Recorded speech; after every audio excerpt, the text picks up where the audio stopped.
What's up guys, Dr. Shak here, welcome back to another video. This video is sort of different from the usual stuff. I wanted to take a break from med school content and MCAT content. I probably should be talking about MCAT considering you guys really liked some of my videos, because you guys really like that stuff. Today we're going to be looking at why Adesanya lost to Strickland in UFC 293. How did Strickland, someone who scraps and tries to go out in an all-out brawl with his opponents, beat him? Let's get right into this, but first, if you're new, definitely consider subscribing. I think it's honestly kind of simple. If you look at the breakdown, Strickland actually landed a straight right jab that absolutely demolished Adesanya's chin. I mean, let's take a look right here. Strickland literally corners Izzy and pushes him back. He touches Izzy's guard with a light jab, and now this kind of baits Izzy into throwing a counter left hook. Normally I've seen fighters against Adesanya kind of fall back whenever their hook or jab fails. They kind of fall back because they want to avoid being countered by Izzy. Especially with Adesanya, if a punch is thrown, doesn't land flush, the next step would be for the fighter to avoid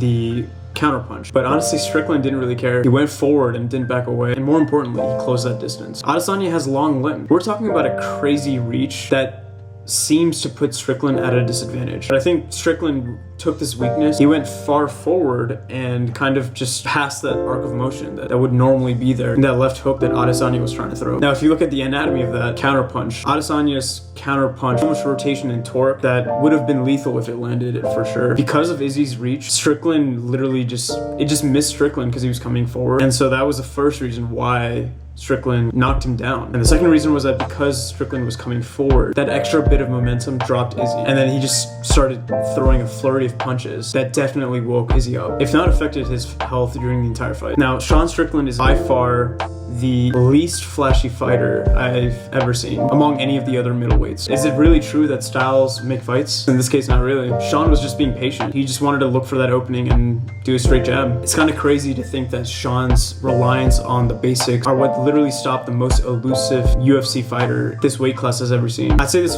fight proved that less is more. The thing is, we kind of saw a glimpse of that before. A shorter fighter took advantage of in Adesanya. And I'd say it was in the Adesanya versus Gastelum fight. Now, Gastelum was able to keep up that jab all night long. He broke through all the flashy elements that Adesanya was throwing, and he read that overall one-dimensional fighter that is Adesanya. Because if you think about it, Adesanya switches, he says he's bistential, and he switches between orthodox and southpaw. When he's southpaw, he tries to focus on his kicks, which is what he did in the Gastelum fight. And this caused him a lot of trouble, and that's why he was able to, that's why Gastelum was able to throw a lot of punches and land a lot of punches, is he just kept on eating jabs because of that stance switch. It lasted 5 rounds. The decision came to the judges' scorecards. The only difference is Gastelum isn't kind of like a maniac that Strickland is. Strickland literally found an opening and risked getting hit only to throw a straight jab or a hook to damage Izzy, while Gastelum would go back and try to be more technical. If you made it to the end of this video, thank you so much for your support. If you like this video style, leave a like and suggest any other video topics that are related to MMA. I've been super into MMA and fighting and boxing, so I wanted to make more content on that. I feel like there's a lot of injuries, and I wouldn't mind talking about the medical side of things. Now, I sure hope there's a rematch between these two.